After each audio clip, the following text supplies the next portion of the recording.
Good evening. എല്ലാ പ്രേക്ഷകർക്കും prime time with എസ്കേനിലേക്ക് സ്വാഗതം. നിങ്ങൾക്കറിയുന്നത് പോലെ ഇന്ന് ലോക ചിരി ദിനമാണ്. ആ ചിരി ഏറ്റവും നന്നായി ചിരിച്ചത് ഇന്ന് എം.വി. ഗോവിന്ദ മാസ്റ്ററായിരുന്നു. മാസ്റ്റർ ചിരിക്കാൻ കുറച്ച് കാര്യങ്ങളുണ്ട്, നിങ്ങൾക്കറിയാം. ഇതിലും നന്നായിട്ട് ഇന്നലെ മുഖ്യമന്ത്രി ചിരിച്ചു. പല ചോദ്യങ്ങൾക്കും നല്ല കൃത്യമായി മറുപടി വേണ്ട എന്ന് തോന്നിയാൽ ചിരിക്കുക. ചിരി ആയുസ് കൂട്ടും, ആരോഗ്യവും കൂട്ടും. പ്രൈം ടൈം വിത്ത് എസ്കേൻ ആരംഭിക്കുന്നു.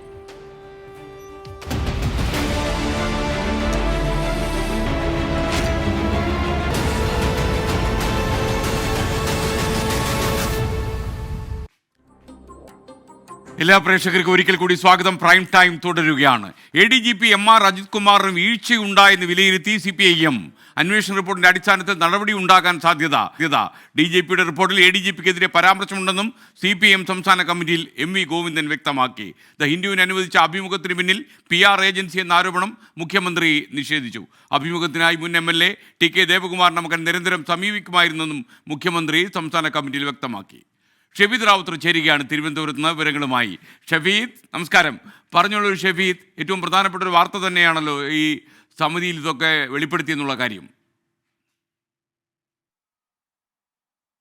വിവാദങ്ങൾ CPM-ന്റെ വാടപ്പിക്കുന്ന സമയത്താണ് നിർണായകമായിട്ടുള്ള അവരുടെ സംസ്ഥാന കമ്മിറ്റി യോഗം ചേർന്നത്. ആ സംസ്ഥാന കമ്മിറ്റിയിൽ ഇപ്പോൾ CPM-ന് തലവേദനയായിരിക്കുന്ന രണ്ട് പ്രധാനപ്പെട്ട വിവാദങ്ങളും ചർച്ചയായി. ഒന്നാമത്തെ കാര്യം ADGP MR അജിത് കുമാറിനെ ക്രമസമാധാന ചുമതലയിൽ നിന്നും മാറ്റണമെന്നുള്ള CPI-യുടെ അടക്കം ആവശ്യവും അതിന്മേൽ ഉയരുന്ന പൊതുവികാരം അടക്കമുള്ള കാര്യങ്ങളുമായിരുന്നു. പക്ഷേ അക്കാര്യത്തിൽ വളരെ പ്രധാനപ്പെട്ട ഒരു നീക്കം ഇന്ന് CPM സംസ്ഥാന കമ്മിറ്റിയിൽ ഉണ്ടായി. അതായത് പൂരം നടത്തിപ്പുമായി ബന്ധപ്പെട്ട DGPയുടെ റിപ്പോർട്ടിൽ ADGP MR അജിത് കുമാറിനെതിരെ പരാമർശമുണ്ട് എന്നുള്ള കാര്യം ചൂണ്ടിക്കാണിച്ചുകൊണ്ടാണ് ADGPക്ക് വീഴ്ചയുണ്ടെന്ന വിലയിരുത്തലിലേക്ക് CPIM എത്തിയിട്ടുള്ളത്. അതേസമയം ഇക്കാര്യത്തിൽ വിശദമായ അന്വേഷണത്തിന് ശേഷം റിപ്പോർട്ട് ഉണ്ടാകും. ആ റിപ്പോർട്ടിന് ശേഷം നടപടി ഉറപ്പാക്കുമെന്നും CPM സംസ്ഥാന കമ്മിറ്റിയിൽ M.V. ഗോവിന്ദൻ ഇന്ന് വ്യക്തമാക്കിയിട്ടുണ്ട്. അതായത് പതിവിൽ നിന്ന് മറ്റൊരു സമീപനം, ഇതുവരെ CPM സ്വീകരിച്ചിരുന്ന മറ്റൊരു സമീപനം ഈ ADGP വിവാദവുമായി ബന്ധപ്പെട്ട് ഇന്ന് സംസ്ഥാന കമ്മിറ്റിയിൽ ഉണ്ടായിരിക്കുന്നു. രണ്ടാമത്തെ കാര്യം അഭിമുഖ വിവാദമാണ്.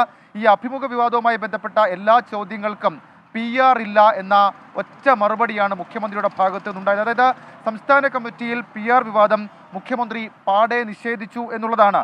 അഭിമുഖത്തിനായി TK ദേവകുമാറിന്റെ മകൻ നിരന്തരം സമീപിക്കുകയായിരുന്നുവെന്നും സുബ്രഹ്മണ്യൻ ഫ്രീലാൻസ് മാധ്യമപ്രവർത്തകനാണെന്നും മുഖ്യമന്ത്രി ഇന്ന് സംസ്ഥാന കമ്മിറ്റിയിൽ വിശദീകരിച്ചു. PR-ന് വേണ്ടി ആരെയും നിയോഗിക്കുകയോ ആർക്കും പണം കൊടുക്കുകയോ ചെയ്തിട്ടില്ലെന്നും മുഖ്യമന്ത്രിയുടെ വിശദീകരണം ഉണ്ടായി. ഏതായാലും ഈ രണ്ട് കാര്യങ്ങളിൽ ഒരു കാര്യത്തിൽ ഇതുവരെ CPM തുടർന്നു വന്ന സമീപനത്തിൽ നിന്നും വ്യത്യസ്തമായൊരു സമീപനം ഉണ്ടായി. അതേസമയം PR വിവാദവുമായി ബന്ധപ്പെട്ട് മുഖ്യമന്ത്രി ഇന്നലെ വാർത്താ സമ്മേളനത്തിൽ പറഞ്ഞ അതേ നിലപാട് അതിൽ തന്നെ ഉറച്ചു പോവുകയാണ് മുഖ്യമന്ത്രിയും CPIM-ഉം. Thank you Shefeed Rawther. അബൂബക്കർ പറയുന്നു, ഹാഷ്മി എൻകൗണ്ടറിൽ വെച്ച നിർദ്ദേശം വളരെ നല്ലതാണ്. മനാഫ് അർജുൻ്റെ വീട്ടിൽ പോകണം, അത് അദ്ദേഹത്തിൻ്റെ യൂട്യൂബ് ചാനൽ ലൈവായിട്ട് ഇടണം, 24 ഇടപെടണം എന്നാണ് പറയുന്നത്. നമുക്ക് കാര്യങ്ങളൊക്കെ ഒന്ന് അന്വേഷിക്കാം അബൂബക്കർ. എന്നിങ്ങനെയൊക്കെയാണ് കാര്യങ്ങളുടെ പോക്കം നമുക്ക് അറിയണ്ടേ. ADGPക്കെതിരായ അന്വേഷണ റിപ്പോർട്ട് മുഖ്യമന്ത്രിയുടെ മുന്നിലേക്ക് വരുന്നു.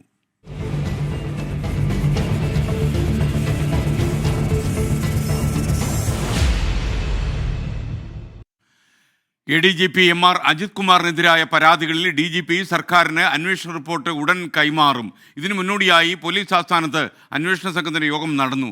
റിപ്പോർട്ട് ലഭിച്ച ശേഷം നടപടി എന്നാണ് മുഖ്യമന്ത്രിയുടെ നിലപാട്. MR അജിത് കുമാറിന്റെ സ്ഥാനം തെറിക്കുമോ? ആ തീരുമാനമെടുക്കാൻ മുഖ്യമന്ത്രി ഇതുവരെ കാത്തിരുന്ന നിർണായക റിപ്പോർട്ട് ഉടൻ മുഖ്യമന്ത്രിക്ക് മുമ്പിലെത്തുമെന്നാണ് വിവരം.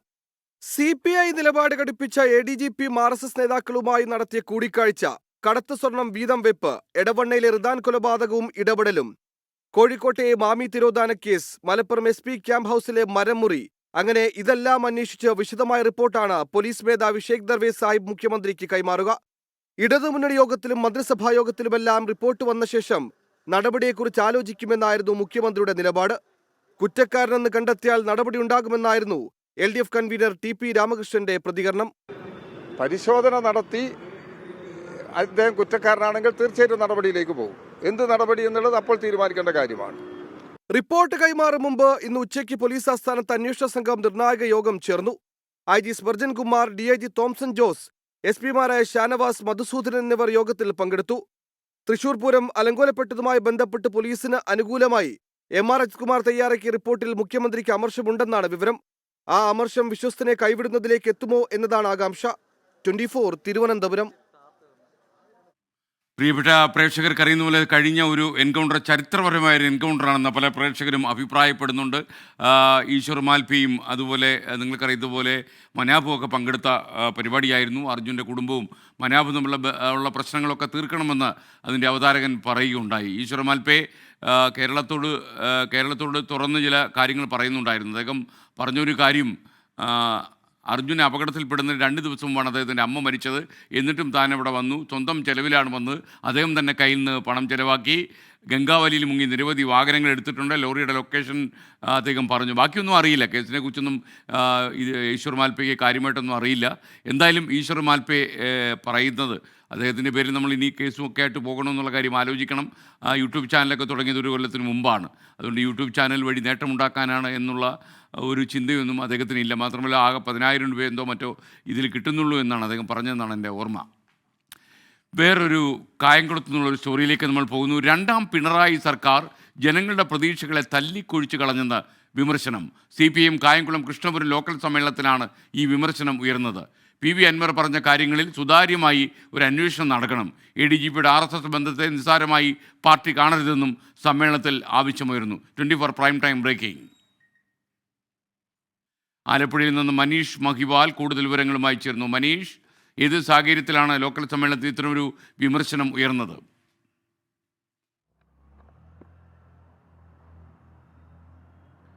SKN സംസ്ഥാനത്ത് തന്നെ CPMൽ വലിയ വിഭാഗീയ പ്രശ്നങ്ങളുള്ള സ്ഥലമാണ്, പ്രത്യേകിച്ചും കായംകുളം. കായംകുളത്ത് ബ്രാഞ്ച് സമ്മേളനങ്ങൾക്ക് മുൻപേ തന്നെ വലിയ പൊട്ടിത്തെറി ഉണ്ടായിരുന്നു. അവിടെ പുള്ളിക്കണക്ക് ബ്രാഞ്ച് സമ്മേളനത്തിൽ 15 പേർ രാജിവെച്ച് പോയത് വലിയ വാർത്തയായിരുന്നു. പിന്നാലെ ചേർന്ന കൃഷ്ണപുരം ലോക്കൽ സമ്മേളനത്തിലാണ് വലിയ വിമർശനം സർക്കാരിനെതിരെയും മുഖ്യമന്ത്രി പിണറായി വിജയനെതിരെയും ഉണ്ടായത്.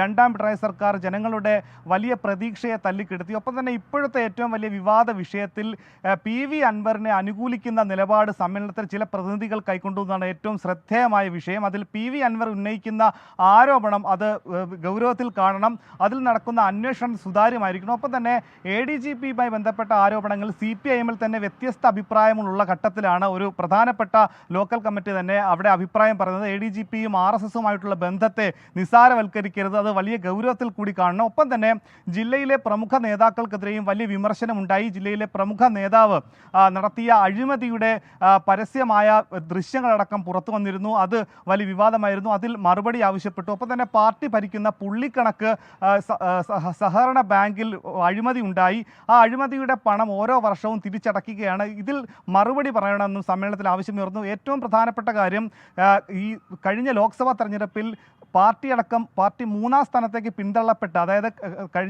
കഴിഞ്ഞതിൻ്റെ മുൻപത്തെ തവണ AM ആരിഫ് ആലപ്പുഴയിൽ നിന്ന് ലോക്സഭയിൽ നിന്ന് ജയിച്ചു വന്ന സമയത്ത് ഏറ്റവും കൂടുതൽ ഭൂരിപക്ഷം ലഭിച്ച ഒരു മണ്ഡലമായിരുന്നു കായംകുളം. പക്ഷേ കഴിഞ്ഞ തവണ അവിടെ ശോഭാ സുരേന്ദ്രൻ പല സ്ഥലങ്ങളിലും പാർട്ടിയേക്കാൾ വലിയ രീതിയിൽ ഭൂരിപക്ഷം നേടിയ സാഹചര്യമുണ്ടായി. പല പാർട്ടി കോട്ടകളിലും CPIM 3ാം സ്ഥാനത്തെത്തി. ഇത് പ്രമുഖരായിട്ടുള്ള ചില നേതാക്കൾ BJP നേതാക്കളുമായി നടത്തുന്ന ചില അന്തർധാരയുടെ ഭാഗമായിട്ടാണ്. ഒപ്പം തന്നെ നേരത്തെ ലോക്സഭാ തെരഞ്ഞെടുപ്പിന് മുൻപേ അവിടെയുള്ള ഒരു മുൻ ഏരിയ കമ്മിറ്റി അംഗം BDJS നേതാക്കളുമായി BJPക്ക് വേണ്ടി നടത്തിയ കൂടിക്കാഴ്ചയുടെ പരസ്യ ദൃശ്യങ്ങൾ പുറത്തു വന്നത് പാർട്ടിക്ക് തിരിച്ചടിയെ തുടങ്ങിയിട്ടുള്ള രൂക്ഷമായ വിമർശനമുണ്ട്. എന്താണെങ്കിലും ആലപ്പുഴയിൽ ഇനി ജനുവരി 10, 11, 12 തീയതികളിൽ ഹരിപ്പാട് വെച്ചാണ് ജില്ലാ സമ്മേളനം തുടങ്ങുക. ജില്ലാ സമ്മേളനത്തിന് മുൻപായി നടക്കുന്ന ഈ ലോക്കൽ സമ്മേളനം നടക്കം വലിയ ആക്ഷേപങ്ങളും പരാതികളും. മനീഷ്, ഒരു ചെറിയ കാര്യം, ഈ ആലപ്പുഴ ജില്ലയിലെ പല ഭാഗങ്ങളിലും പൊതുവെ വിഭാഗീയ കാര്യങ്ങൾ പൊങ്ങി വരാറുണ്ട്. പല സമയത്തും അത് അനുഭവപ്പെട്ടിട്ടുണ്ട്. പാർട്ടി അത് വല്ലാതെ ഗൗരവത്തോടെ വീക്ഷിക്കുന്നുവെങ്കിലും അതൊരു യാഥാർത്ഥ്യമാണ് ആലപ്പുഴ ജില്ലയിൽ. അപ്പോൾ ഈ കായംകുളത്തെ ലോക്കൽ സമ്മേളനത്തിൽ നടന്ന ഈ അഭിപ്രായങ്ങളും ഈ വിഭാഗീയതയുടെ വല്ല പ്രതിഫലനമായി നമുക്ക് കാണാൻ കഴിയുമോ?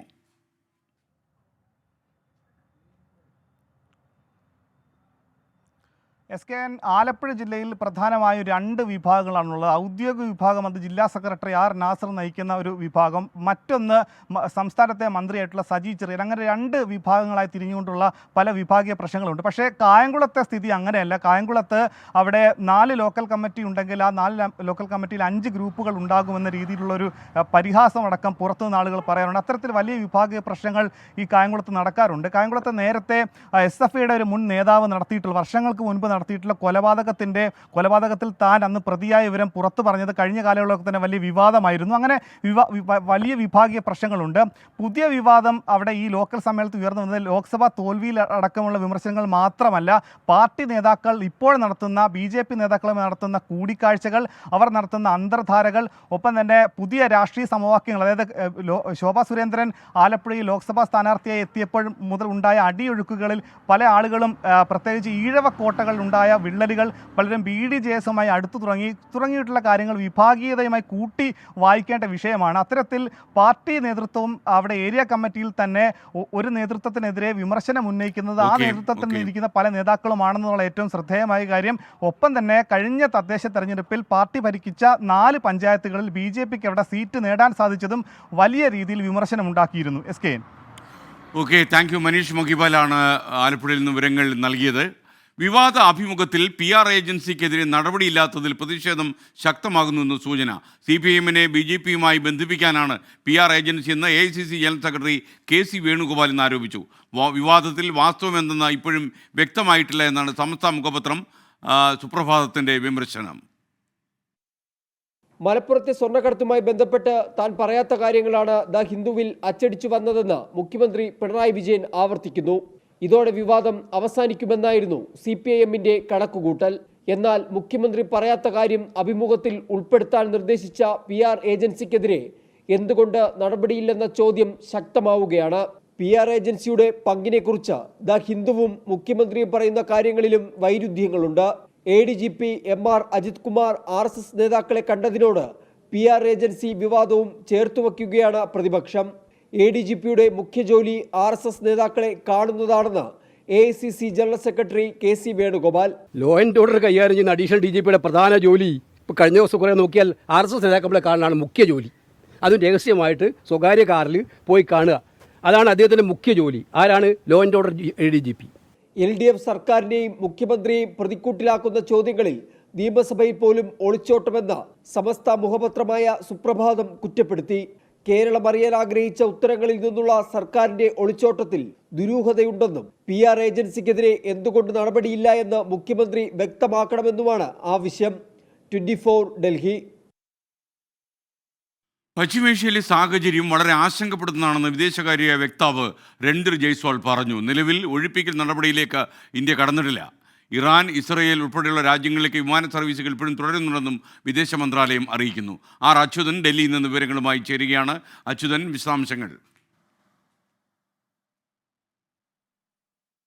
SKN, ഈ പശ്ചിമേഷ്യയിലെ സാഹചര്യത്തിൽ വീണ്ടും ആശങ്ക രേഖപ്പെടുത്തുകയാണ് ഇന്ത്യ. രാജ്യങ്ങൾ ഇക്കാര്യത്തിൽ സംയമനം പാലിക്കണമെന്നുള്ളതാണ് ഇന്ത്യയുടെ നിരന്തരമുള്ള ഒരു അഭ്യർത്ഥന കൂടി. ഇന്ന് വിദേശകാര്യ വക്താവ് രൺധീർ ജയ്സ്വാൾ നടത്തിയ വാർത്താ സമ്മേളനത്തിലും ഇക്കാര്യമാണ് വ്യക്തമാക്കിയത്. മറ്റൊന്ന്, ഈ യുദ്ധമുഖത്തു നിന്നും ഇന്ത്യക്കാരെ ഒഴിപ്പിക്കേണ്ട ഒരു സാഹചര്യത്തിലേക്ക് അല്ലെങ്കിൽ അത്തരം കാര്യങ്ങളിലേക്ക് കടന്നിട്ടില്ല എന്നുകൂടി വിദേശകാര്യ മന്ത്രാലയം വ്യക്തമാക്കിയിട്ടുണ്ട്. കാരണം ഈ രാജ്യങ്ങളിലേക്ക്, ഇറാനിലേക്കായിരുന്നാലും ഇസ്രായേലിലേക്കായിരുന്നാലും വിമാന സർവീസുകൾ ഇപ്പോഴും തുടരുകയാണ്. അതുകൊണ്ട് തന്നെ അത്തരത്തിൽ തിരികെ ജന്മനാട്ടിലേക്ക് മടങ്ങണമെന്ന് ആഗ്രഹിക്കുന്നവർക്ക് അത് പ്രയോജനപ്പെടുത്താമെന്നുള്ളതാണ് വിദേശകാര്യ മന്ത്രാലയം വ്യക്തമാക്കിയിരിക്കുന്നത്. ഒപ്പം തന്നെ ചില കണക്കുകൾ കൂടി വിദേശകാര്യ മന്ത്രാലയം വ്യക്തമാക്കിയിട്ടുണ്ട്. ഏതാണ്ട് 3000-ഓളം ഇന്ത്യക്കാർ ലെബനിലും 10,000-ഓളം പേർ ഇസ്രായേലിലുമുണ്ട്. ആ 10,000-ഓളം പേരിൽ 5,000-ഓളം വരുന്നവർ അത് വിദ്യാർത്ഥികളാണ് എന്നുകൂടി വ്യക്തമാക്കുന്നുണ്ട്. എന്തായാലും നിലവിലെ സാഹചര്യങ്ങൾ അതിസൂക്ഷ്മമായാണ് ഇന്ത്യ നിരീക്ഷിച്ചു വരുന്നത്. SKN. Okay, thank U Achuthan. ഇനി വാർത്തകൾ സംഭവിക്കുന്ന സ്ഥലത്തുനിന്ന് ഞങ്ങളുടെ പ്രതിനിധികൾ തത്സമയം ചേരുന്നു. നോക്കാം സ്പോട്ട് ലൈവ്.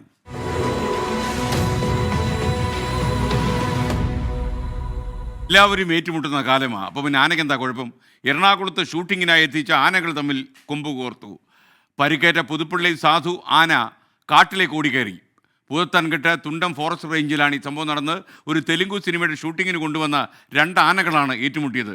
ആനയുള്ള സ്ഥലം കണ്ടെത്തിയതായി വനം വകുപ്പ് ഉദ്യോഗസ്ഥർ വ്യക്തമാക്കുന്നു.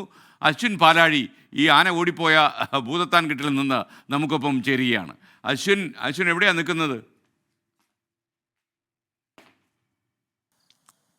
SKN, നമ്മൾ ഈ സ്ഥലത്തിന് സമീപത്ത് തന്നെയാണ് നിൽക്കുന്നത്. എന്തായാലും അതിനുള്ളിലേക്ക് നമുക്ക് പ്രവേശനമില്ല എന്നുള്ളതാണ് മനസ്സിലാക്കുന്നത്. അതായത് അവിടെ ഫോറസ്റ്റിൻ്റെയും പോലീസ് ഉദ്യോഗസ്ഥരുടെയും ഒക്കെ നേതൃത്വത്തിൽ ആനയ്ക്ക് വേണ്ടിയുള്ള തെരച്ചിൽ ഊർജിതമായി നടക്കുകയാണ്. അവിടേക്ക് നിലവിൽ നാട്ടുകാരടക്കം എത്തിയിട്ടുണ്ട്. അവരെ ഒന്നും പ്രവേശിപ്പിച്ചിട്ടില്ല. ഇന്ന് വൈകുന്നേരം 5:30യോടുകൂടിയാണ് ഈ തെലുങ്ക് സിനിമയുടെ ഒരു ചിത്രീകരണത്തിന് വേണ്ടി കഴിഞ്ഞ കുറേ നാളുകളെ വടാട്ടുപാറയിൽ അതിൻ്റെ ഷൂട്ടിംഗ് ഒക്കെ നടക്കുകയാണ്. 5:30യോടുകൂടിയാണ് ഈ ആനകളുടെ ഷൂട്ടിംഗ് പൂർത്തിയാക്കി അവരെ വാഹനത്തിലേക്ക് കയറ്റാൻ ശ്രമിക്കുന്നതിനിടെ ഈ ആനകൾ ഏറ്റുമുട്ടി. അതിൽ പുതുപ്പള്ളി സാധു എന്ന ആനയ്ക്കാണ് പരിക്കേറ്റത്. അത് 3 പിടിയാനകളും 2 കൊമ്പനാനകളുമാണ് ഈ ചിത്രത്തിൻ്റെ ഷൂട്ടിങ്ങിനായിട്ട് എത്തിയിരുന്നത്. ഇതിൽ ഈ 2 കൊമ്പനാനകൾ തമ്മിലാണ് ഏറ്റുമുട്ടിയത്. ഇതിൽ പുതുപ്പള്ളി സാധുവിന് സാരമായി പരിക്കേറ്റു. ഈ ഏറ്റുമുട്ടലിന് ശേഷം സമീപത്തുള്ള കാട്ടിലേക്ക്, അതായത് തുണ്ടം ഫോറസ്റ്റ് സ്റ്റേഷന് സമീപത്തോടുള്ള വഴിയിലൂടെ ഈ പുതുപ്പള്ളി സാധു കയറി ഓടുകയായിരുന്നു. പിന്നീട് എവിടേക്കാണ് ഈ ആന പോയത് എന്നുള്ളതുമായി ബന്ധപ്പെട്ട് യാതൊരു വിവരവും ഫോറസ്റ്റിനോ അല്ലെങ്കിൽ ഈ ആനയുടെ പാപ്പാന്മാർക്കോ ഒന്നും ഇതുവരെ ലഭിച്ചിട്ടില്ല. ഏകദേശം ഈ സ്ഥലം ലൊക്കേറ്റ് ചെയ്തു എന്ന് പറയുമ്പോൾ പോലും ഏകദേശം ഏത് ഭാഗത്തേക്കാണ് ഈ ആന പോയത് എന്നുള്ളത് മാത്രമാണ് അവർക്ക് ലഭിച്ചിരിക്കുന്ന വിവരം. ആ ഒരു വിവരത്തിൻ്റെ അടിസ്ഥാനത്തിലാണ് ഫോറസ്റ്റ് ഉദ്യോഗസ്ഥരും പോലീസുകാരും ഒപ്പം ഈ ആനയുടെ പാപ്പാന്മാരുമൊക്കെ ആ സ്ഥലം കേന്ദ്രീകരിച്ചപ്പോൾ ഒരു തെരച്ചിൽ നടത്തുന്നത്. അവിടെയുള്ളൊരു പ്രതിസന്ധി എന്താണെന്ന് വെച്ചാൽ ഈ പുതുപ്പള്ളി സാധു ഒരു നാട്ടാനയാണെന്ന് നമുക്കറിയാം. ഒപ്പം ഈ കാട്ടിൽ നിലവിലുള്ള നിരവധി കാട്ടാനകളുള്ള ഒരു കാട് കൂടിയാണ്. ഏതെങ്കിലും സാഹചര്യത്തിൽ ഈ കാട്ടാനകളുമായി ഈ പുതുപ്പള്ളി സാധുവിന് ഏറ്റുമുട്ടേണ്ടി വരുമോ എന്നുള്ളൊരു ആശങ്ക നിലനിൽക്കുന്നുണ്ട്. അങ്ങനെയെങ്കിൽ അത് നേരത്തെ ഉണ്ടായ ഏറ്റുമുട്ടലിനേക്കാൾ വലിയൊരു ഏറ്റുമുട്ടലിലേക്ക് പോകും എന്നുള്ളതാണ് ഈ കാടിനെക്കുറിച്ച് അറിയാവുന്നവരൊക്കെ നമ്മളോട് പറയുന്നത്.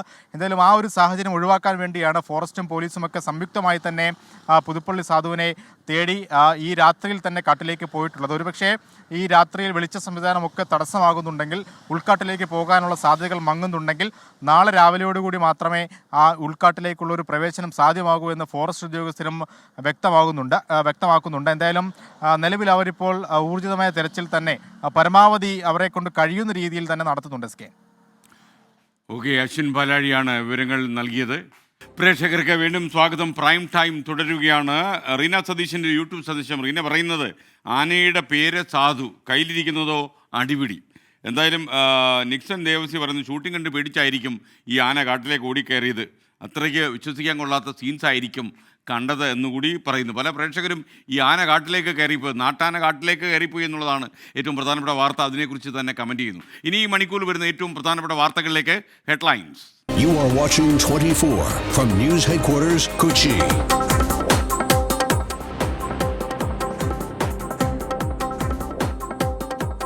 ദ ഹിന്ദു അഭിമുഖ വിവാദത്തിൽ മുഖ്യമന്ത്രിക്ക് പിന്നാലെ ഉരുണ്ടുകളിച്ച CPIയും മുഖ്യമന്ത്രി പറയാത്ത ഭാഗം എങ്ങനെ ഉൾപ്പെട്ടെന്ന ചോദ്യത്തോട് ഒഴിഞ്ഞുമാറി MV ഗോവിന്ദൻ. അത് തെറ്റായ രീതിയിൽ പ്രസിദ്ധീകരിക്കപ്പെട്ടു. ആ പ്രസിദ്ധീകരിച്ചതിന്റെ ഭാഗമായിട്ട് ആ പത്രം ഭേദം പ്രകടിപ്പിച്ചു. അത്രയേ അതിൽ നമ്മൾ കാണുള്ളൂ. അല്ല, PR ഏജൻസിയായിട്ട് ഞങ്ങൾ യാതൊരു ബന്ധമില്ല, ഇല്ലാതെ ഞങ്ങൾ അംഗീകരിക്കാൻ പറ്റുമോ? അഭിമുഖത്തിന് PR ഏജൻസി സമീപിച്ചെന്ന പത്രത്തിന്റെ വാദം തള്ളി PV അൻവറിന് ഇന്നും അതിരൂക്ഷ വിമർശനം. തൃശൂർ പൂരം വിവാദത്തിൽ MR അജിത് കുമാറിന് വീഴ്ചയുണ്ടായെന്ന് സംസ്ഥാന സമിതിയിൽ വിലയിരുത്തലുണ്ടായി.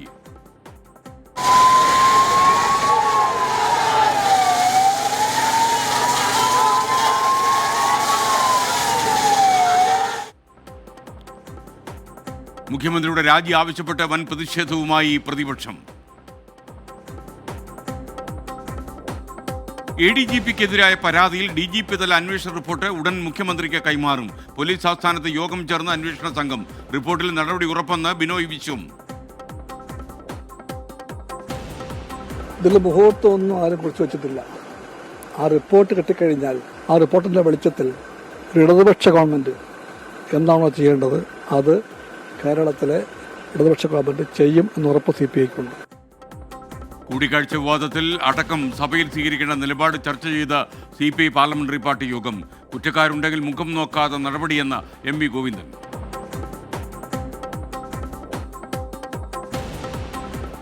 എറണാകുളം ഭൂതത്താൻകെട്ടിൽ സിനിമാ ഷൂട്ടിങ്ങിനായി എത്തിച്ച ആനകൾ തമ്മിൽ ഏറ്റുമുട്ടി. പരിക്കേറ്റ പുതുപ്പള്ളി സാധു എന്ന ആന കാട്ടിലേക്ക് ഓടിക്കയറിപ്പോയി. ആനകളെ കൊണ്ടുവന്നത് ഒരു തെലുഗു സിനിമയുടെ ചിത്രീകരണത്തിന്. ആനയെ കണ്ടെത്താൻ കാട്ടിൽ വനംവകുപ്പ് ഉദ്യോഗസ്ഥരുടെ പരിശോധന നടക്കുകയാണ്.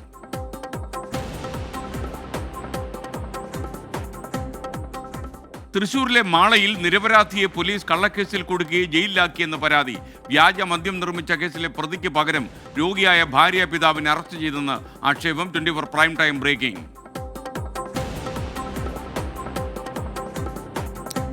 ഛത്തീസ്ഗഡിൽ വൻ മാവോയിസ്റ്റ് വേട്ട. സുരക്ഷാ സേനയുമായുള്ള ഏറ്റുമുട്ടലിൽ 30 മാവോയിസ്റ്റുകൾ കൊല്ലപ്പെട്ടു. ഏറ്റുമുട്ടലുണ്ടായത് നാരായൺപൂർ ജില്ലയിൽ. മേഖലയിൽ അതീവ ജാഗ്രത തുടരുകയാണ്.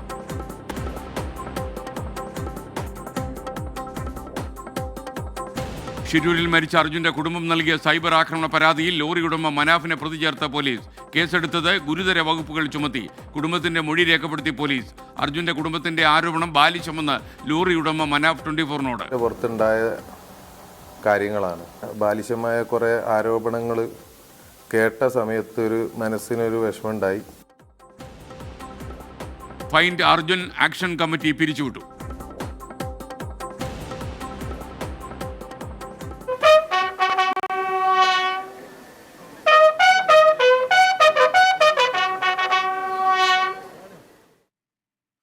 അൻപത്തിയാറ് കൊല്ലം മുമ്പ് ലഡാക്കിൽ വിമാനാപകടത്തിൽ മരിച്ച മലയാളി സൈനികൻ തോമസ് വി ചെറിയാന് ജന്മനാടിൻ്റെ അന്ത്യാഞ്ജലി. പൂർണ്ണ സൈനിക ബഹുമതികളോടെ കാരൂർ സെന്റ് പീറ്റേഴ്സ് വലിയ പള്ളിയിൽ സംസ്കാരം നടന്നു. അന്തിമോപചാരം അർപ്പിച്ച് വൻ ജനാവലി.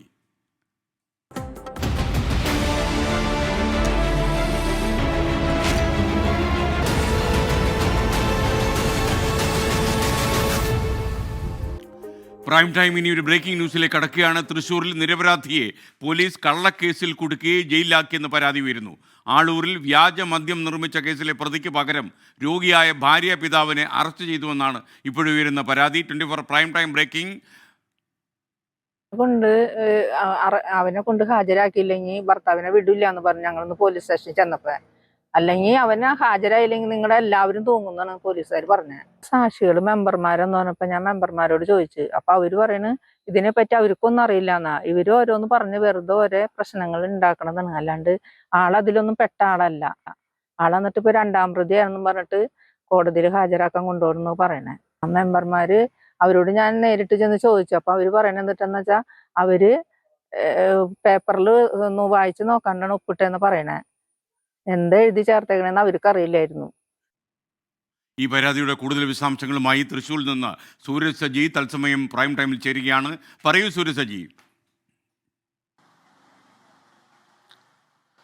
എസ്കേൻ, കട്ടവനെ കിട്ടിയില്ലെങ്കിൽ കിട്ടിയവനെ പ്രതിയാക്കുന്ന പോലീസിന്റെ സമീപനം അത് ആളൂർ പോലീസ് സ്റ്റേഷൻ കേന്ദ്രീകരിച്ചുകൊണ്ട് ഉണ്ടായിരിക്കുന്നു എന്നുള്ള വാർത്തയാണ് ഇപ്പോൾ പുറത്തു വരുന്നത്. നേരത്തെ ചാലക്കുടിയിൽ ഷീല സണ്ണിയെ എക്സൈസ് കള്ളക്കേസിൽ കുടുക്കിയതിന്റെ വാർത്ത നമ്മൾ തന്നെ റിപ്പോർട്ട് ചെയ്ത് ഷീല സണ്ണിയുടെ നിരപരാധിത്വം പുറത്തു കൊണ്ടുവന്നതാണ്. ഇതിന് സമാനമായ സംഭവമാണ് ഇപ്പോൾ മാള ആളൂരിലും ഉണ്ടായിരിക്കുന്നത്. ഇന്നലെയാണ് ഈ സതീശൻ എന്നയാൾ വീട്ടിൽ ചാരായം മാറ്റുന്നു എന്നൊരു രഹസ്യവിവരം പോലീസിന് ലഭിക്കുന്നത്. തുടർന്ന് ഈ സതീശന്റെ വീട്ടിൽ പോലീസ് എത്തി പരിശോധന നടത്തുന്ന സമയത്ത് സതീശൻ അവിടെ ഉണ്ടായിരുന്നില്ല. പോലീസ് അറിഞ്ഞ് സതീശൻ അവിടെ നിന്ന് കടന്നു കളയുകയും ചെയ്തു. പക്ഷേ സതീശനെ വീട്ടിൽ കാണാതായതോടുകൂടി അപ്പുറത്തെ വീട്ടിൽ, അതായത് ഇവിടെ നിന്ന് സമീപത്ത് കുറച്ച് മാറി താമസിക്കുകയായിരുന്ന സതീശന്റെ പിതാവായിട്ടുള്ള സുകുമാരനെയാണ് പോലീസ് കസ്റ്റഡിയിൽ എടുക്കുന്നത്. സുകുമാരനോട് ഈ വീട് വരെ വരിക, കാര്യങ്ങൾ ചോദിച്ചറിയാനാണ് എന്ന് പറഞ്ഞ് സുകുമാരനെ ഇങ്ങോട്ടേക്ക് വിളിച്ചു വരുത്തുന്നു. പിന്നീട് സുകുമാരനെ കസ്റ്റഡിയിലെടുത്ത് പോലീസ് രാത്രിയോടുകൂടി തന്നെ അവിടെ നിന്ന് മടങ്ങുകയും ചെയ്തു. പിന്നീട് ഇന്ന് പകൽ മുഴുവൻ സുകുമാരനെ വിട്ടുകിട്ടാതായതോടുകൂടി കുടുംബം ഒരു അഭിഭാഷകനെയും കൂട്ടി ഈ ആളൂർ പോലീസ് സ്റ്റേഷനിലെത്തി സുകുമാരനെ വിട്ടുകിട്ടണം എന്ന ആവശ്യം മുന്നോട്ട് വെച്ചു. പക്ഷേ അപ്പോൾ പോലീസ് പറഞ്ഞത് ഈ സതീശൻ കീഴടങ്ങുകയാണെങ്കിൽ സുകുമാരനെ വിട്ടയക്കാം എന്നുള്ളതാണ് ഈ അഭിഭാഷകനോടക്കം അറിയിച്ചത്. ഇതോടുകൂടി കുടുംബം പറഞ്ഞു, അങ്ങനെയെങ്കിൽ ഞങ്ങൾ ഡിവൈഎസ്പിക്ക് പരാതി നൽകും. ഇത്തരത്തിൽ ഒരു തരത്തിലും പങ്കില്ലാത്ത ആളെയാണ് നിങ്ങൾ കസ്റ്റഡിയിൽ വച്ചിരിക്കുന്നത്, അത് ഒരു തരത്തിലും അംഗീകരിക്കാൻ കഴിയില്ല, ഡിവൈഎസ്പിക്ക് പരാതി നൽകും എന്ന് കുടുംബം പറഞ്ഞുകൊണ്ട് ആ സ്റ്റേഷനിൽ നിന്ന് കുടുംബം ഡിവൈഎസ്പിക്ക് പരാതി നൽകുന്നതിന് വേണ്ടി നീങ്ങിയതോടുകൂടിയാണ് ഇത്തരത്തിൽ ഈ സുകുമാരനെ 2ാം പ്രതിയാക്കിക്കൊണ്ട് അറസ്റ്റ് ചെയ്യുന്ന നടപടിയിലേക്ക് ഇപ്പോൾ പോലീസ് കടന്നിരിക്കുന്നത്. ഇതുമായി ബന്ധപ്പെട്ടുകൊണ്ടുള്ള സുകുമാരന്റെ കുടുംബത്തിന്റെ പ്രതികരണമാണ് നമ്മൾ പുറത്തുവിട്ടത്.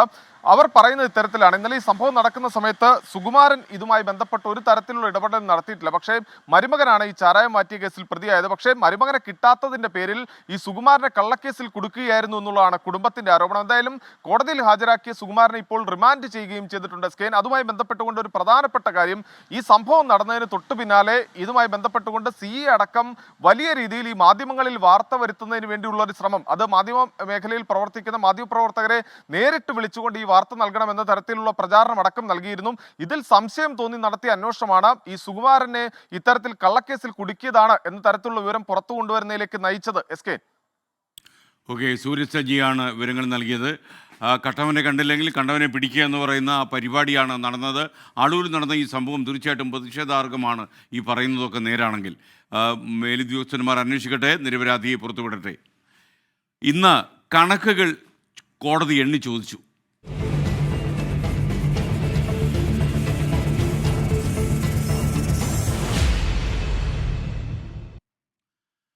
മുണ്ടക്കൈ ചൂരൽമല ഉരുൾപൊട്ടലുമായി ബന്ധപ്പെട്ട് സംസ്ഥാന സർക്കാർ നൽകിയ എസ്റ്റിമേറ്റ് കണക്കിന്റെ മാനദണ്ഡം അറിയിക്കണമെന്ന് ഹൈക്കോടതി ആവശ്യപ്പെട്ടു. മൃതദേഹങ്ങൾ സംസ്കരിച്ചതിന്റെ ചെലവ് സർക്കാർ ഹാജരാക്കണം. കേരളത്തിന് ദുരിതാശ്വാസ സഹായം നൽകുന്നതിൽ കേന്ദ്രം നിലപാട് അറിയിക്കണമെന്നും ഹൈക്കോടതി നിർദ്ദേശിച്ചു. വയനാട് ഉരുൾപൊട്ടൽ കേസ് പരിഗണിക്കുന്നതിനിടെയാണ് സർക്കാരിന് ഹൈക്കോടതി ഡിവിഷൻ ബെഞ്ചിന്റെ നിർദ്ദേശം. എസ്റ്റിമേറ്റ് തുക കണക്കാക്കുമ്പോൾ എങ്ങനെ തുക വകയിരുത്തുമെന്നത് കൃത്യമായി വേണം. ദുരന്തത്തിൽ മരിച്ചവരുടെ മൃതദേഹങ്ങൾ സംസ്കരിച്ചതിന്റെ ചെലവ് സർക്കാർ ഹാജരാക്കണം. മൃതദേഹം സംസ്കരിക്കാൻ ഭൂമി ഏറ്റെടുത്തതിന് ചെലവായ തുകയും അറിയിക്കണം. ദേശീയ ദുരന്ത നിവാരണ അതോറിറ്റിയിൽ നിന്നും പ്രധാനമന്ത്രിയുടെ ദുരിതാശ്വാസ നിധിയിൽ നിന്നും സഹായം ലഭ്യമാക്കാൻ നിർദ്ദേശിക്കണമെന്ന് അമിക്കസ് ക്യൂറി കോടതിയോട് അഭ്യർത്ഥിച്ചു. തുടർന്ന് കേരളത്തിന് ദുരിതാശ്വാസ സഹായം നൽകുന്നതിൽ കേന്ദ്രം നിലപാട് അറിയിക്കണമെന്നും ദേശീയ ദുരന്ത നിവാരണ അതോറിറ്റി ആവശ്യമായ നടപടി സ്വീകരിക്കണമെന്നും കോടതി നിർദ്ദേശിച്ചു. 24 കൊച്ചി. ഇപ്പോഴീ ആന കാട്ടിലേക്ക് കയറിപ്പോയില്ലേ, നാട്ടാന, നമ്മുടെ സാധു ആന.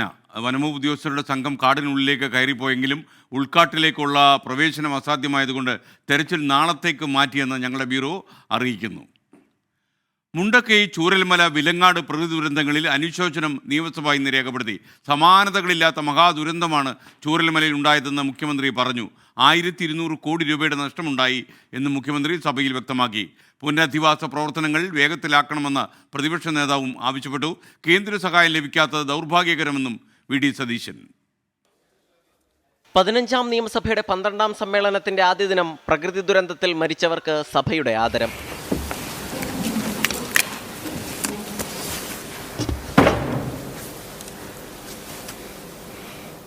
ഉരുൾപൊട്ടൽ സാധ്യതയുള്ള സ്ഥലങ്ങൾ ഉൾപ്പെടെ മനസ്സിലാക്കാൻ പ്രത്യേകം പഠനം നടത്തണമെന്ന് സ്പീക്കർ A.N. ഷംസീർ പറഞ്ഞു.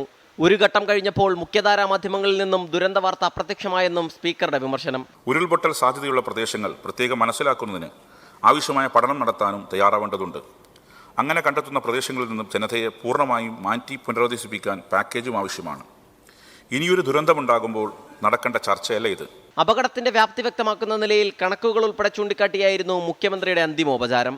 ദുരന്തത്തിന്റെ പശ്ചാത്തലത്തിൽ സ്വീകരിച്ച നടപടികളും മുഖ്യമന്ത്രി വ്യക്തമാക്കി. ഇനിയും ആവർത്തിക്കപ്പെടാൻ സാധ്യതയുള്ള ഇത്തരം ദുരന്തങ്ങളെ പ്രതിരോധിക്കാനും അവയുടെ ആഘാതം പരമാവധി ലഘൂകരിക്കാനും സംസ്ഥാന സർക്കാർ ഒരു ക്ലൈമറ്റ് ചേഞ്ച് അഡാപ്റ്റേഷൻ മിഷൻ രൂപീകരിച്ചിട്ടുണ്ട്. ദുരിതാശ്വാസ പ്രവർത്തനങ്ങളിൽ സർക്കാരിന് പൂർണ്ണ പിന്തുണ പ്രഖ്യാപിച്ച പ്രതിപക്ഷം കേന്ദ്ര സഹായം വൈകുന്നതിനെ വിമർശിച്ചു. താൽക്കാലികമായ ഒരു അലോക്കേഷൻ പോലും നമുക്കുണ്ടായില്ല എന്നുള്ളത് ദൗർഭാഗ്യകരമാണ് എന്ന് പറയാതെ പോകാൻ നമുക്ക് വയ്യ. ഇനിയൊരു ദുരന്തമുണ്ടാകാതെ തങ്ങളുടെ നാടിനെ സംരക്ഷിക്കണമെന്ന് സ്ഥലം MLA T. സിദ്ദീഖ്. നമ്മുടെ ഉത്തരവാദിത്തം ഇനിയൊരു ദുരന്തം ഇല്ലാത്ത രീതിയിൽ നമ്മുടെ നാടിനെ സംരക്ഷിക്കാൻ ആവശ്യമായിട്ടുള്ള വലിയ നടപടികളാണ്. വയനാട് ദുരന്തമെന്ന് പറയാതെ ചൂരൽമല ദുരന്തമെന്ന് പറയാൻ എല്ലാവരും ശ്രദ്ധിക്കണമെന്ന് മന്ത്രി K. രാജന്റെ അഭ്യർത്ഥന. വയനാട് എന്ന് തുടർച്ചയായിട്ടുള്ള പ്രയോഗങ്ങൾ വയനാട്ടിലേക്ക് ആളുകൾ എത്തുന്നതിൽ പോലും പ്രയാസമുണ്ടാകുന്നു എന്ന പൊതുസമൂഹത്തിന്റെ അഭ്യർത്ഥന കൂടി കണക്കിലെടുത്തുകൊണ്ട് ദുരന്തങ്ങളിൽ മരിച്ചവർക്ക് ആദരാഞ്ജലി അർപ്പിച്ച് സഭ ഇന്നത്തേക്ക് പിരിഞ്ഞു. 24 തിരുവനന്തപുരം. തിരുവനന്തപുരം SCT ആശുപത്രിയിൽ മണിക്കൂറുകളോളം വൈദ്യുതി മുടങ്ങിയ സംഭവത്തിൽ ഒരു ഉദ്യോഗസ്ഥനെ കൂടി സസ്പെൻഡ് ചെയ്തു. SIT ഇലക്ട്രിക്കൽ വിഭാഗം അസിസ്റ്റന്റ് എക്സിക്യൂട്ടീവ് എഞ്ചിനീയർ ശ്യാംകുമാർ DS-നെതിരെ ആണ് ഇപ്പോൾ നടപടി ഉണ്ടായിരിക്കുന്നത്. ഹരികൃഷ്ണൻ ചേരുന്നു തിരുവനന്തപുരത്ത് നിന്ന്. ഹരികൃഷ്ണൻ, പറയൂ. ഈ സംഭവവുമായി ബന്ധപ്പെട്ട് അതായത് ഈ ഉദ്യോഗസ്ഥനെ സസ്പെൻഡ് ചെയ്തിരിക്കുന്നത് ഈ ഒരു ഉന്നത ഉദ്യോഗസ്ഥനാണ്. ഈ PWD ഇലക്ട്രിക്കൽ വിഭാഗത്തിനാണ് ഇത്തരത്തിൽ SIT ആശുപത്രിയുടെ ഈ ഇലക്ട്രിക്കൽ വിഭാഗത്തിൻ്റെ അതല്ലെങ്കിൽ ഈ വൈദ്യുതിയുമായി ബന്ധപ്പെട്ട വിഭാഗത്തിൻ്റെ ചുമതലയുള്ളത്. ഇതിലെ ഉന്നത ഉദ്യോഗസ്ഥനെതിരെയാണ് ഇപ്പോൾ നടപടി എടുത്തിരിക്കുന്നത്. ഈ സംഭവം ഉണ്ടായ സമയത്ത് തന്നെ ആദ്യം ഈ വാർത്ത റിപ്പോർട്ട് ചെയ്ത സമയത്ത് തന്നെ നമ്മൾ പറഞ്ഞൊരു കാര്യമുണ്ട്. ഇതിൽ വീഴ്ച, ഈ ഉദ്യോഗസ്ഥ തലത്തിൽ വീഴ്ച ഉണ്ടായി എന്നത് അതിനെ സംബന്ധിച്ച് അതുമായി ബന്ധപ്പെട്ട് പിറ്റേ ദിവസം തന്നെ ഇത്തരത്തിലൊരു നടപടി ഉണ്ടാകുകയും ചെയ്തു. നേരത്തെ തന്നെ ഇത് സംബന്ധിച്ച് 2 ഉദ്യോഗസ്ഥരെ സസ്പെൻഡ് ചെയ്തിരുന്നു. ഈ തിരുവനന്തപുരം സബ് ഡിവിഷനിലെ ഓവർസിയറേയും അതേപോലെ തന്നെ ഈ അസിസ്റ്റന്റ് എഞ്ചിനീയറെയുമാണ് ആദ്യം സസ്പെൻഡ് ചെയ്തത്. അതിന് പിന്നാലെ 24 തന്നെ ഒരു വാർത്ത നൽകിയിരുന്നു. ഈ PWD ഇലക്ട്രിക്കൽ വിഭാഗത്തിന്റെ ഒരു ഉന്നത ഉദ്യോഗസ്ഥനെ ഇത്തരത്തിൽ സംരക്ഷിക്കാനുള്ള ഒരു ശ്രമം നീക്കം നടക്കുന്നുണ്ട് എന്നുള്ളതാണ്.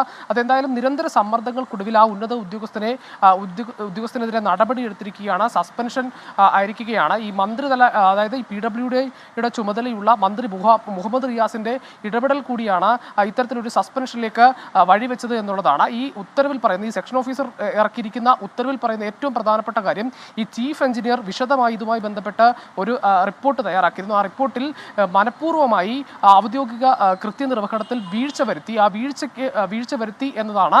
ആ വീഴ്ചയുടെ അടിസ്ഥാനത്തിലാണ് ഇത്തരത്തിൽ ഇപ്പോൾ ഒരു സസ്പെൻഷൻ ഒരു നടപടി ഈ ഉദ്യോഗസ്ഥനെതിരെ, ശ്യാംകുമാർ DS എന്ന അസിസ്റ്റന്റ് എക്സിക്യൂട്ടീവ് എഞ്ചിനീയർക്കെതിരെ എടുത്തിട്ടുള്ളത്. SK, നമ്മുടെ സ്ഥിരം പ്രേക്ഷകയെ മിനി ബാബു ചോദിക്കുന്നു, താറുന്ന ഗൗരവത്തിലാണ്. എന്ത് ഗൗരവം? റീന സതീശൻ പറഞ്ഞു ഗൗരവമില്ല, തുടങ്ങുമ്പോൾ തന്നെ നല്ലൊരു ചിരിയൊക്കെ സമ്മാനിച്ച്. ഇന്ന് പുഞ്ചിരി ദിനമാണ്, ചിരിക്കാതിരിക്കരുത്. ചിരി ആയുസ് വർദ്ധിപ്പിക്കും, നിങ്ങളുടെ ആരോഗ്യം വർദ്ധിപ്പിക്കും. അപ്പോൾ പ്രൈം ടൈമിലേക്ക് എല്ലാ പ്രേക്ഷകർക്കും വീണ്ടും സ്വാഗതം. പ്രൈം ടൈം അവസാന ഘട്ടത്തിലേക്ക് യാത്ര ചെയ്തുകൊണ്ടേയിരിക്കുന്നു. ATM കൊള്ളയടിച്ച കേസിലെ പ്രതികളെ ഇന്ന് തൃശ്ശൂരിലെത്തിച്ചു. ഹരിയാന സ്വദേശികളായ 5 പ്രതികളെയാണ് തമിഴ്നാട്ടിൽ നിന്നും തൃശ്ശൂർ ഈസ്റ്റ് പോലീസ് സ്റ്റേഷനിൽ എത്തിച്ചത്. കോടതിയിൽ ഹാജരാക്കിയ പ്രതികളെ 5 ദിവസത്തേക്ക് പോലീസ് കസ്റ്റഡിയിൽ വിട്ടിട്ടുണ്ട്. പ്രതികൾ കൂടുതൽ ATMകൾ കൊള്ളയടിക്കാൻ പദ്ധതി ഇട്ടിരുന്നതായി പോലീസിന് വിവരം കിട്ടി. ATM കൊള്ള സംഘത്തിനെ തമിഴ്നാട് നാമക്കലിൽ നിന്നാണ് കസ്റ്റഡിയിലെടുത്തത്. ഇന്ന് വൈകിട്ട് ഇവരെ തൃശ്ശൂരിലെത്തിച്ചു. വൈദ്യപരിശോധനയ്ക്ക് ശേഷം CJM കോടതിയിൽ ഹാജരാക്കിയ പ്രതികളെ 5 ദിവസത്തേക്ക് പോലീസ് കസ്റ്റഡിയിൽ വിട്ടു. പ്രതികളുമായി നാളെ ഷൊർണൂർ റോഡിലെ ATM കൗണ്ടറിൽ തെളിവെടുപ്പ് നടത്തും. പ്രതികളെ വിശദമായി ചോദ്യം ചെയ്ത് കൂടുതൽ വിവരങ്ങൾ ശേഖരിക്കാനാണ് പോലീസ് നീക്കം. ATM സുരക്ഷാ സന്ദേശം എന്തുകൊണ്ട് വൈകി, പ്രതികൾക്ക് പുറത്തുനിന്നുള്ള സഹായം ലഭിച്ചിട്ടുണ്ടോ എന്നതുൾപ്പെടെയുള്ള വിവരങ്ങൾ പോലീസ് ശേഖരിക്കും. പ്രതികൾ സഞ്ചരിച്ച കാർ ദേശീയപാതയിൽ വെച്ച് തന്നെയാണ് കണ്ടെയ്നർ ലോറിക്കകത്തേക്ക് കയറ്റിയതെന്നാണ് പോലീസ് കണ്ടെത്തൽ. ആദ്യ മോഷണത്തിന് ശേഷം ഇരിങ്ങാലക്കുടയിൽ നിന്നും തൃശ്ശൂരിലേക്ക് വരുന്നതിനിടയിൽ മറ്റൊരു ATMൽ കൂടി പ്രതികൾ മോഷണത്തിന് പദ്ധതിയിട്ടു. എന്നാൽ സുരക്ഷ കർശനമായതിനാൽ വേണ്ടെന്ന് വെച്ചു. 7 പ്രതികളാണ് കേസിലുണ്ടായിരുന്നത്. ഇതിൽ ഒരാൾ ഏറ്റുമുട്ടലിൽ കൊല്ലപ്പെട്ടു. സംഘട്ടനത്തിൽ ഗുരുതരമായി പരിക്കേറ്റ ഒരു പ്രതിയുടെ കാൽ മുറിച്ചുമാറ്റി. ഇയാൾ ഇപ്പോഴും ആശുപത്രിയിലാണ്. മറ്റ് 5 പേരെയാണ് ഇന്ന് പോലീസ് കസ്റ്റഡിയിൽ വാങ്ങിയത്. ATM കവർച്ചയുമായി ബന്ധപ്പെട്ട 3 കേസുകളാണ് തൃശ്ശൂരിലുള്ളത്. വിയ്യൂർ, ഇരിങ്ങാലക്കുട പോലീസ് സ്റ്റേഷനുകളിലാണ് മറ്റ് കേസുകൾ. കഴിഞ്ഞ 27-ന് പുലർച്ചെയാണ് പ്രതികൾ തൃശ്ശൂരിലെ 3 ATMകൾ തകർത്ത് 65 ലക്ഷം രൂപ കവർന്നത്. 24 തൃശ്ശൂർ. കണ്ണൂർ വെടിപ്പൻചാലിൽ 3.5 വയസ്സുകാരന് അങ്കണവാടിയിൽ വീണ് പരിക്ക്. തലയിൽ ആഴത്തിൽ മുറിവേറ്റ കുട്ടിക്ക് ടീച്ചർ മതിയായ ചികിത്സ നൽകിയില്ലെന്നും ആരോപണം. വിവരം മാതാപിതാക്കളെ അറിയിക്കുന്നതിൽ വീഴ്ച വരുത്തിയെന്ന് പിതാവ് ധനേഷ് 24-നോട് പറഞ്ഞു. സംഭവത്തിൽ അങ്കണവാടി ടീച്ചറെയും സഹായിയെയും അന്വേഷണ വിധേയമായി സസ്പെൻഡ് ചെയ്തു. ധനേഷിന്റെ 3.5 വയസ്സുകാരനായ മകനാണ് ഇന്നലെ ദുരനുഭവമുണ്ടായത്. നമ്മൾ വിളിച്ചു പറഞ്ഞാൽ നമ്മളവിടെ ചെന്നിട്ട് നമ്മൾ കുട്ടീനെ കൊണ്ട് മുറിവ് നോക്കിയിട്ട് നമ്മൾ അപ്പം തന്നെ ഹോസ്പിറ്റലിൽ കൊണ്ടു. അല്ലെങ്കിൽ ഇവർ കാര്യം ചെയ്യണം, ഇവർ ഹോസ്പിറ്റലിൽ കൊണ്ടുപോയിട്ട് നമ്മൾ വിളിച്ചു പറയണം. ഒന്നും വേണം, ഇവർ പറ്റാനോ കാര്യങ്ങളോ ഉണ്ടെങ്കിൽ അത് ചെയ്തിട്ട് നമ്മൾ ഇന്ന് വിളിച്ച് വിവരം പറഞ്ഞാൽ മതി. നമ്മളവിടെ ചെന്ന് ചെയ്യും. ഇവർ നമ്മൾ ഒരു വാക്ക് പോലും പറയാതെ അവിടെ ചെന്നപ്പോൾ ഇവർ പറയാണ് കുട്ടി ചെറുതായിട്ട് വീണിട്ടുണ്ട്, നമ്മൾ മരുന്ന് വെച്ചിട്ടുണ്ട്, പേടിക്കാനൊന്നുമില്ല. പരുക്കു പറ്റിയ വിവരം മാതാപിതാക്കളെ കൃത്യസമയത്ത് അറിയിച്ചില്ലെന്നും മതിയായ ചികിത്സ നൽകിയില്ലെന്നുമാണ് ആരോപണം. പരിയാരം മെഡിക്കൽ കോളേജിൽ എത്തിച്ചപ്പോഴാണ് ആന്തരിക രക്തസ്രാവമുണ്ടെന്ന് അറിയുന്നത്. തുടർന്ന് കുട്ടിയെ കോഴിക്കോട് മെഡിക്കൽ കോളേജിലേക്ക് മാറ്റി. Pariyaram medical college CT scan report നോക്കിയപ്പോൾ അവർ പറഞ്ഞത് കുട്ടിക്ക് ഇന്റർനൽ ബ്ലീഡിംഗ് ആയിട്ടുണ്ട് ഉള്ളിലേക്ക്, നമുക്കൊന്നും ചെയ്യാൻ പറ്റും, നിങ്ങൾ നേരെ ഈ കോഴിക്കോട് മെഡിക്കൽ കോളേജിലേക്ക് വരണമെന്ന് പറഞ്ഞു. കോഴിക്കോട് മെഡിക്കൽ കോളേജിൽ അവിടെ നിന്ന് രാത്രി 2 മണിക്ക് അവർ തന്നെ ആംബുലൻസ് അറേഞ്ച് ചെയ്ത് 108 നമ്മൾ കയറ്റി ഇവിടെ കൊണ്ടുവന്നു. ഇവിടെ കൊണ്ടുവന്നപ്പം നമ്മൾ റിപ്പോർട്ടും കാര്യങ്ങളും രാവിലെ ആയപ്പം ബ്ലഡും കാര്യം റിപ്പോർട്ട് കൊടുത്തിട്ടുണ്ട്. ഇപ്പോൾ അവൻ്റെ അവസ്ഥ എന്ന് വെച്ചാൽ ഭയങ്കര വിറവലാണ്. ഇപ്പം അധികമായിട്ടൊന്നും കഴിക്കാൻ കൊടുക്കണം, ഈ വെള്ളം മാത്രം കൊടുത്താൽ മതി. നമ്മൾ ട്രീറ്റ്മെൻറ്റ് സ്റ്റാർട്ട് ചെയ്യുന്നുണ്ട്, റിപ്പോർട്ട് പറയും ട്രീറ്റ്മെൻറ്റ് സ്റ്റാർട്ട് ചെയ്യുന്നുണ്ട് പറഞ്ഞു. അധ്യാപകർ മരുന്നിനു പകരം മുറിവിൽ ചായപ്പൊടി വെച്ചതായും കുടുംബത്തിന് സംശയമുണ്ട്. വിഷയത്തിൽ പ്രതികരിക്കാൻ അധ്യാപകർ തയ്യാറായിട്ടില്ല. കുട്ടിയുടെ ആരോഗ്യനില തൃപ്തികരമാണ്. രാഹുൽ സുരേഷ്, 24 കോഴിക്കോട്. ഇനി വാർത്തകളിൽ നിറയാത്തവർ.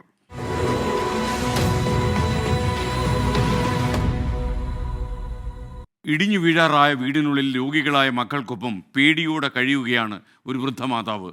തൊടുപുഴ കോടിക്കുളം സ്വദേശി ത്രേസിക്കും കുടുംബത്തിനുമാണ് ഈ ദുരവസ്ഥ. സർക്കാർ തയ്യാറാക്കിയ അതിദരിദ്രരുടെ പട്ടികയിൽ ഉൾപ്പെട്ടവരാണ് ഈ കുടുംബം.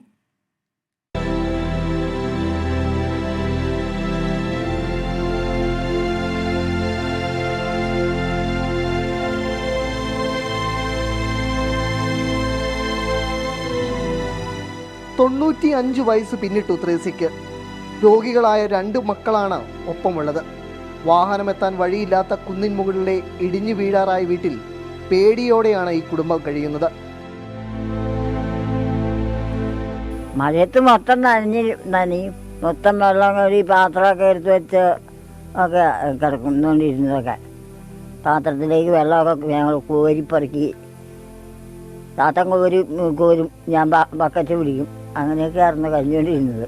ഒരു വീടുണ്ടാക്കിയിട്ട് പോയാൽ മതി എന്നുള്ള ഒരു ധാരണയോടെ ഉണ്ടോ എനിക്ക്. ലൈഫ് ഭവന പദ്ധതിയിൽ വീടിനായി അപേക്ഷ നൽകിയിരുന്നു. പക്ഷേ വീടിരിക്കുന്ന ഭൂമി മരിച്ചുപോയ ഭർത്താവിൻ്റെ പേരിലാണ്. ത്രേസ്യയുടെ പേരിലേക്ക് സ്ഥലം മാറ്റുവാനും സാങ്കേതിക തടസ്സമുണ്ടായി. സർക്കാരിൻ്റെ അതിദരിദ്രരുടെ പട്ടികയിൽ ഉൾപ്പെട്ടിട്ടുണ്ട്. ഇതിനായുള്ള സർവേ നടന്നപ്പോൾ മരുന്നാണ് ഇവർക്ക് ആവശ്യമെന്ന് മാത്രം ഉദ്യോഗസ്ഥർ രേഖപ്പെടുത്തിയതോടെ വീട് ലഭിക്കാനുള്ള സാധ്യതയും മങ്ങി. വളരെയധികം ബുദ്ധിമുട്ടി ജീവിക്കുന്നവരാണ്. ഇനിയത്തെ മഴക്കാലത്ത് ഈ വീട് ഇവിടെ നിലനിൽക്കുമോ എന്ന് പോലും അറിയത്തില്ല. ഈ വാർഡിലെ ഏറ്റവും മോശപ്പെട്ട വീടാണ്. ഒരുപാട് സാമ്പത്തികമുള്ളവരില്ലാത്തതിനാൽ നമുക്കൊരു ധനസഹായത്തിലൂടെ ചെയ്യുവാനും സാധിക്കുന്നില്ല. വീടിന് അർഹതയുള്ള അതിദരിദ്രരുടെ പട്ടികയിൽ ത്രേസ്യയെയും കുടുംബത്തെയും ഉൾപ്പെടുത്തണമെന്നാവശ്യപ്പെട്ട് പഞ്ചായത്ത് ഡെപ്യൂട്ടി ഡയറക്ടർക്ക് കത്ത് നൽകിയെങ്കിലും നടപടിയായിട്ടില്ല.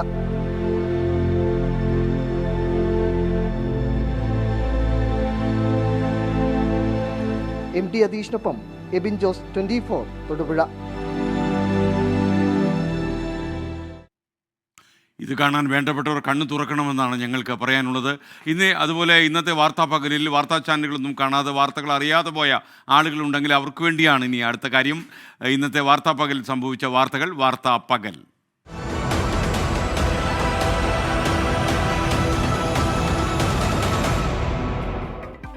സംസ്ഥാനത്തെ മദ്യനയം അവസാന ഘട്ടത്തിലെന്ന് എക്സൈസ് മന്ത്രി MB രാജേഷ്. മന്ത്രിസഭയുടെ അനുമതി കൂടി ലഭിച്ചാൽ മതിയെന്നും മന്ത്രി.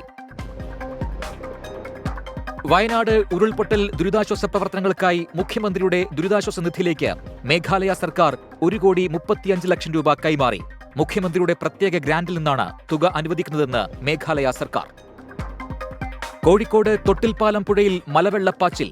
കാവിലുംപാറ മലയോരത്ത് ശക്തമായ മഴ പെയ്തതോടെയാണ് മലവെള്ളപ്പാച്ചിലുണ്ടായത്. മലയോരത്ത് കനത്ത മഴ തുടരുന്നു. നിലമ്പൂരിൽ 5 വയസ്സുകാരിയെ പീഡിപ്പിച്ച പ്രതി പിടിയിൽ. ഒഡീഷ സ്വദേശി അലി ഹുസൈനാണ് പിടിയിലായത്. സർക്കാർ ജോലി വാഗ്ദാനം ചെയ്ത് പണം തട്ടിയ സംഭവത്തിൽ പൊതുഭരണ വകുപ്പ് അഡീഷണൽ സെക്രട്ടറിയെ പിരിച്ചുവിട്ട് സർക്കാർ. KK ശ്രീലാലിനെതിരെയാണ് നടപടി. സെക്രട്ടേറിയറ്റിലെ സീലിംഗ് അടർന്നു വീണ് ഉദ്യോഗസ്ഥന് പരുക്ക്. സഹകരണ വകുപ്പ് ഉദ്യോഗസ്ഥനാണ് പരിക്കേറ്റത്. പഴയ നിയമസഭാ മന്ദിരത്തിലെ മുകളിലെ നിലയിലുള്ള സീലിംഗ് ആണ് തകർന്നത്.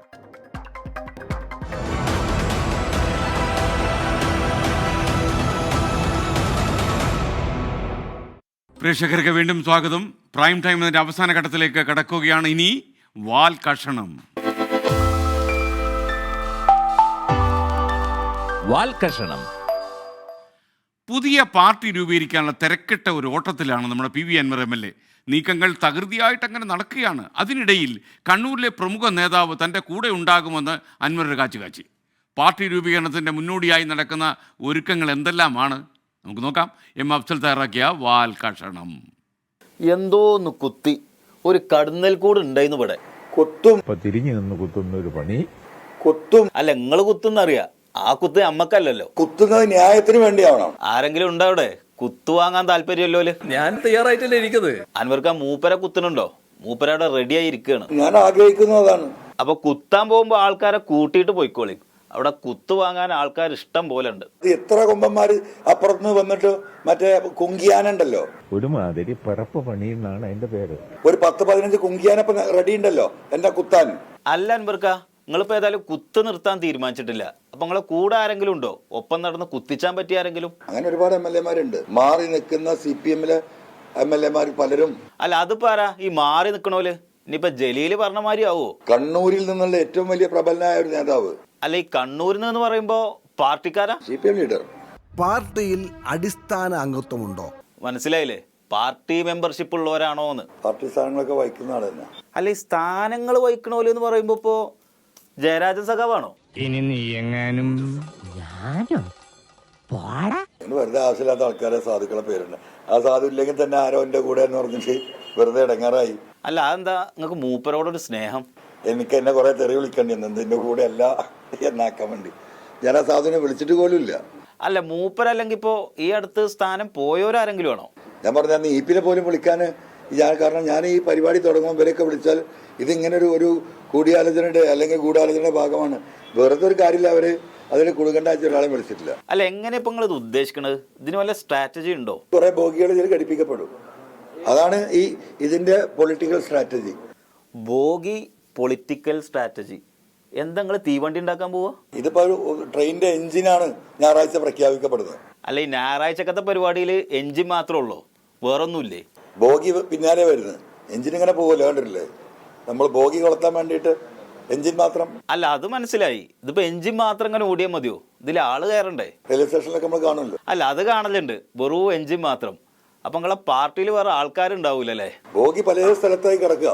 ഈ എഞ്ചിൻ ഇങ്ങനെ പോയി ഇവിടുന്ന് ഒന്ന് കൊളത്തും, പിന്നെ അങ്ങനെ പോകും. അല്ല, അങ്ങനെ പോയിട്ട് ഇപ്പോ ജപ്പാനിക്ക് എത്തുമോ അതോ ആഫ്രിക്കയ്ക്കോ? അവിടുന്ന് ഒന്ന് കൊളത്തും. അല്ല, അവിടുന്ന് എന്ന് പറയുമ്പോ കോട്ടയം ഭാഗത്ത് നിന്ന് ആരെങ്കിലും ഉണ്ടോ? ജോസ് കെ മാണിയോട് പോയി നിങ്ങൾ ചോദിച്ചു നോക്കൂ, ചിലപ്പോൾ അദ്ദേഹം പറയും. അല്ല, ഈ ജോസ് കെ മാണി ഇപ്പൊ എന്തിനാ നിങ്ങളെ ട്രെയിനിൽ കയറണേ? മനുഷ്യ വന്യജീവി ആക്രമണത്തിന്റെ കാര്യത്തിൽ സംസ്ഥാന ഗവൺമെന്റ് എടുത്ത നിലപാടുകളിൽ താങ്കൾ തൃപ്തനാണോ എന്നൊരു ചോദ്യം നിങ്ങൾ ഈ മലയോര കോൺഗ്രസിന്റെയും കൂടി നേതാവായ ബഹുമാനപ്പെട്ട മാണി സാറിന്റെ മകനോട് നിങ്ങളൊന്ന് ചോദിക്കും.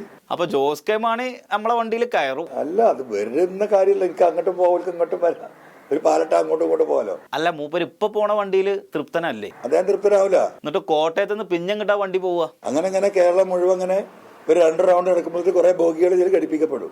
ഒരുമാതിരി പിറപ്പ് പണി എന്നാണ് അതിന്റെ പേര്. PV അൻവറിന്റെ ട്രെയിനിക്ക് പല സ്ഥലങ്ങളിൽ നിന്നും ബോഗി കൊണ്ടുവരാൻ മൂപ്പര് ശ്രമിക്കുന്നുണ്ട്. ഈ ട്രെയിനിൽ കയറാൻ ഏതൊക്കെ സ്റ്റേഷനിലാണ് ആരൊക്കെയാണ് കാത്തു നിൽക്കുന്നതെന്ന് അറിയില്ല. പക്ഷേ ട്രെയിനിൽ തിരക്കുണ്ടാവോ ഇല്ലേന്ന് മഞ്ചേരിയത്തെ പരിപാടിയിൽ നമുക്ക് കാണാൻ പറ്റും.